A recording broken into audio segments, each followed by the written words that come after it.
Hi everyone, welcome to Cook Vegan YouTube channel. Don't forget to subscribe, and we have a lineup of amazing interviews, and today we have Elizabeth Emery all the way from Canada and Vancouver. She is the one behind Vancouver with Love, an amazing blog, website, and nearly a 7,000 following on her Instagram account. So I'm going to let her introduce herself to you, tell you a little bit more about what she does and why. Of course, she is vegan, and she is a recipe creator of some absolutely stunning, Insta-worthy vegan food. I laugh because Cook Vegan, you guys know me. Those of you who have been a part of my Facebook group for a while, my food is yummy, quick, easy to make, but it is not necessarily served in the most picture-perfect way. So we're going to get some tips from this young lady here. Elizabeth, thank you so much for being with us here today on Cook Vegan. Well, thank you so much for having me. It's lovely to be here. Thank you, thank you. So why don't we start by telling us a little bit about your vegan journey and then how you've created Vancouver with Love and your Insta account. Yeah, of course. So I have been vegan for, it's about 8 years now. But I've been vegetarian since the age of 4. I went vegetarian very young. I went to the butcher's with my mum and saw dead birds hanging up, was completely repulsed by it because at that age, you generally don't really know what meat is, and just said, oh, I don't want to eat meat anymore. And to their credit, both my parents just said, all right. And that was it. So I went vegetarian from that day. Which is amazing. I would say that is amazing from your parents, because a lot of parents, especially in this part of the world, would just say, no, you have to, and amazing. So congrats, mommy and daddy out there if you're watching. Yeah, absolutely. I think it's very unusual. I certainly didn't know any other friends that had parents who believed in that sort of thing and let them do it. So very grateful to them. And then about 8 years ago, I just was doing a bit more research into sort of animal rights and stuff. And I'd always been vegetarian because I hated the idea of killing or harming animals. And I just started to realize that the dairy industry and the egg industry are kind of really quite horrible. And even if I wasn't having animals killed to eat them, they were still getting killed as part of the process if they were deemed expendable and once their producing days are over, which I found really quite horrific. And the more I looked into it, the more I just thought, I can't be part of this anymore. I can't support it. It feels too hypocritical given my views. And so I've been vegan ever since. Amazing. And have you incorporated that into your whole lifestyle as well, not just your food? How do you mean? In terms of clothing and stuff? Yeah, I say that because I've just done another interview. For those of you who might have seen it, it's coming out soon, or at this point has come out on YouTube. Yes, which is about the fashion industry as well. So wow. Yeah, it's really interesting. Watch that, and then yeah. That sounds like a great one. For me, yeah, being veganism extends to lifestyle products and clothing, etc. Like I wouldn't wear leather. That said, I don't know if anyone else out there has this problem. It is very difficult to find a vegan jumper or sweater if you're trying to buy anything sort of secondhand or anything that's decent quality. So sometimes I do have to buy secondhand wool sweaters, but I don't buy them. But that's still sustainable. And okay, watch this interview that I did earlier. So it's got loads and loads of interesting tips out there.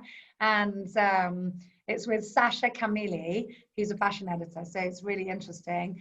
And and then I'd also, on that note, sorry, we're completely digressing now, but guys, if you are watching this and you want to go vegan, but you're like, oh, I've got so many leather things or whatever, wool, or that's fine, use them. The whole thing of being sustainable is not to chuck out that stuff. I have loads of leather shoes that are still in good condition, and I'm not just going to throw them out. I'll wear them.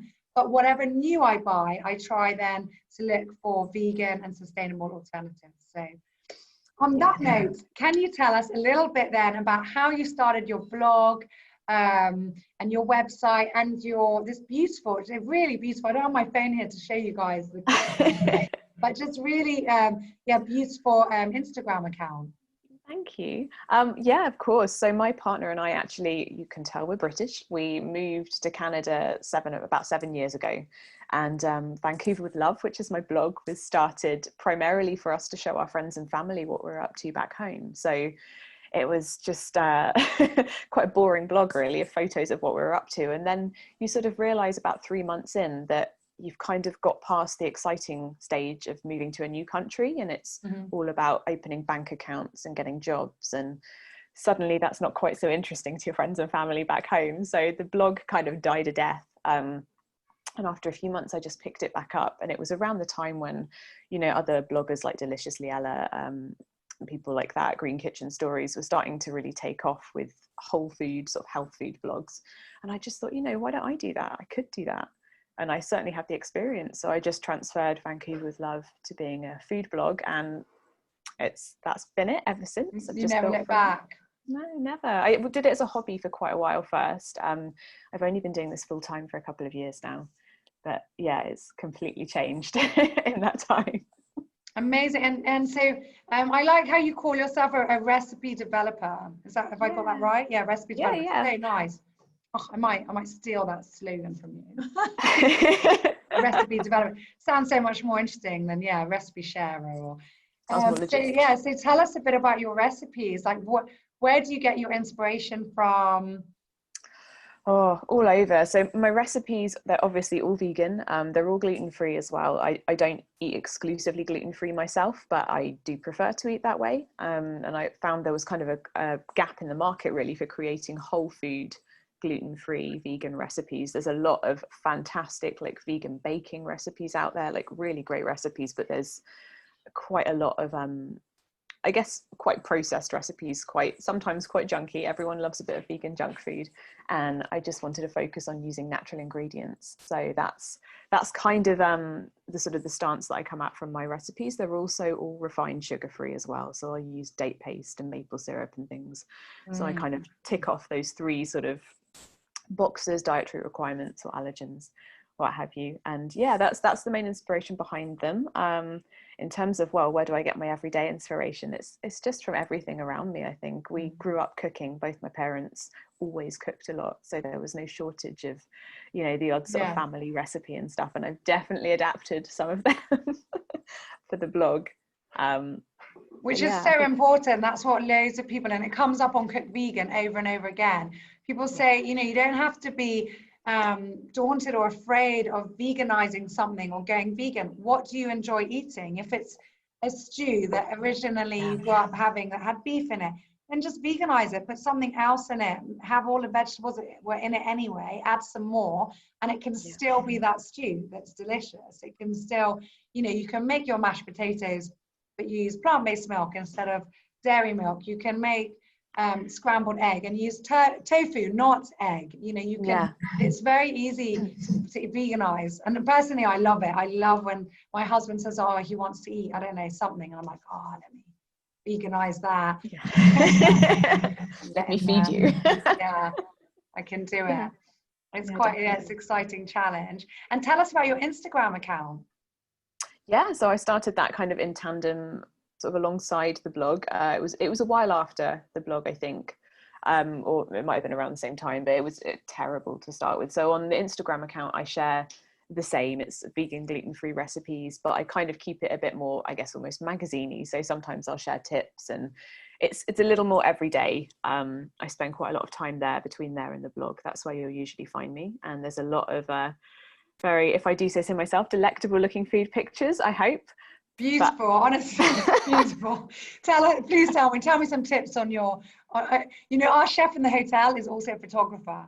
And I do believe like people who are good at cooking are also creative. I mean, that's, you know, the whole thing. You're creative people and artistic people. So our chef is amazing food. He's also gone vegan. Thanks to some of my pushing and this vegan festival, and he's done really well. And Leah, if you're watching, it's about you. But he's such a good photographer, so his pictures are just stunning. And I can't say I've picked up that yet, the photography thing. I can paint, so I could probably paint a picture of what it looks like. But so tell us some tips on your vegan photography. Yeah. Okay, and I'm just going to preface this with saying I'm not a professional photographer, so you absolutely, if you don't know where to start, anyone out there, you absolutely can do this. Just it's a bit of teaching yourself and a bit of practice.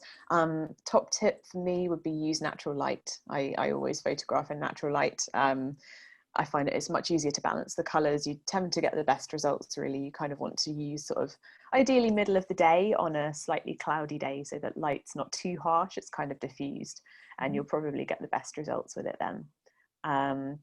Use a pop of colour.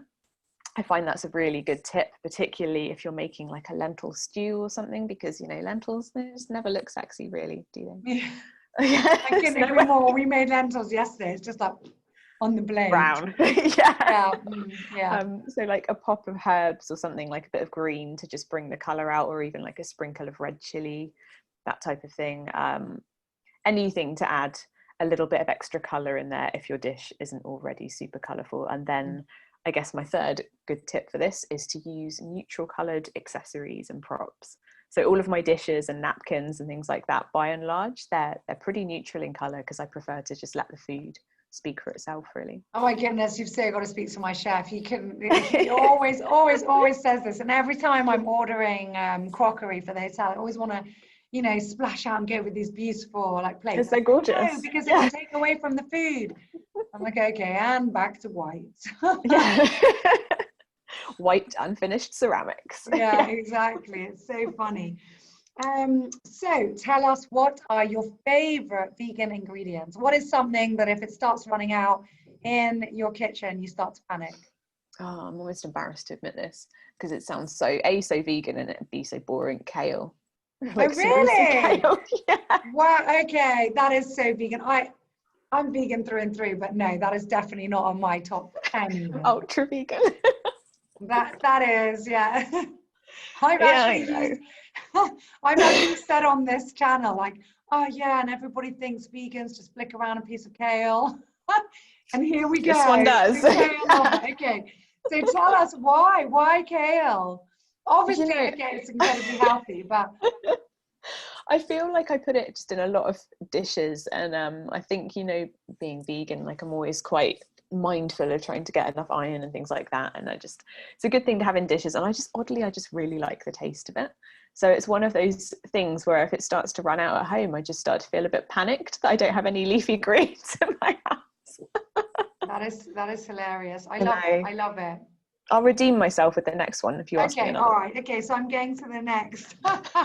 So tips for new vegans. We've got a lot of, and that's the beauty of Cook Vegan. It is not a judgmental platform. Anyone is welcome. And a lot of our community, they're not vegan, and that's fine. Right. And we love them so much. So if someone is watching this now who isn't vegan and wants to either incorporate more vegan food in their diet, or even try it out and go vegan, what would your tips be?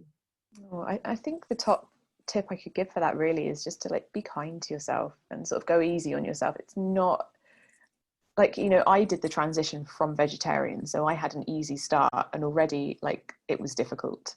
And I remember it was quite a few years ago, so the vegan scene and the food that's available, it's not the same, it wasn't the same as it is now. But I do remember standing in a station in the middle of London, I think it was King's Cross, going, oh my God, I'm never going to be full again. Like there's nothing I can eat. I went into Marks and Spencer and it was hummus and crackers, and that was it. So and you feel like crying when you're hungry. Yeah, yeah. I was like, I just want some cheese. Yeah. And luckily it's come such a long way since then. But I think there's a bit of a mindset shift that you have to have when you go vegan, because you're so used to having things like cheese and sort of easy fallbacks, and you do just have to sort of go with that and just accept it's just going to take a little bit of time for you to start thinking a bit differently about food and for your taste buds to change a bit, I think.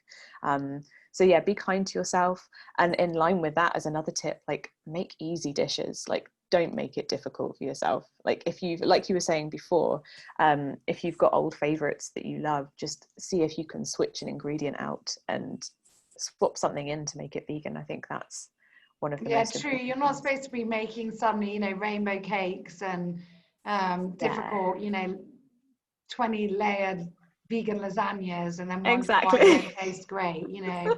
Come on, start with a stir fry, bit of noodles, some beans, you know, and you're already on your way. Work up to that, definitely. And I think I would also just say, as a new vegan tip, one of the most important things I think is don't just omit the protein from your dishes. A lot of people, I think, sometimes make the key mistake of just taking the meat or fish out and not putting anything else that's got protein in there. And I think it's quite a common one that we kind of get ribbed about as vegans, I think, but like it's so important to remember to add protein, otherwise you won't feel full and you'll wonder why you don't feel full, I think. Yeah, well, I will just add to that. You might not feel full, but you're not going to be protein deficient. If you're having a balanced diet, this is like, oh, as a vegan, like, where do you get your protein from? It's like the most common places. question. I'm like, sorry, is there a wing in any hospital you know that is for protein deficient people? I don't think so. Iron, I would understand if people asked about iron, you know. Yeah. Then, okay, everyone knows about B12. They all love that. Yeah. Yeah, it is true. It is true. Okay, so tell us again, because we're going to wrap this one up now. So people can find you on www.vancouverwithlove.com, and otherwise I'm on Instagram, so that's at vancouverwithlove, and you can also find me on Facebook, but it's very quiet on Facebook, again at Vancouver with Love. Those are the 3 main places. Perfect. There you go. Thank you, Elizabeth, so much for being part of Cook Vegan and coming on this channel with us. Oh, thank you, Farah. Thank you so much for having me. You're not on YouTube yet, are you? I'm not, no. It's something I need to get organised with. Well, don't worry, we've also only just gone. So for the time being, guys, you know where to find Elizabeth Emery. And I hope you have enjoyed this video. We are also new to YouTube at Cook Vegan, so don't forget to subscribe. Please support this channel. As a lot of you know, this is not my primary job. I'm busy running a large 5-star hotel and marina and my 3 kids. So I love having all your support, and pop over to our Facebook group, which is bigger, has nearly 5,000 members right now. And Elizabeth also is going to have a live there, sharing even more cooking tips with you guys. So watch this space. Take care. Bye, everyone.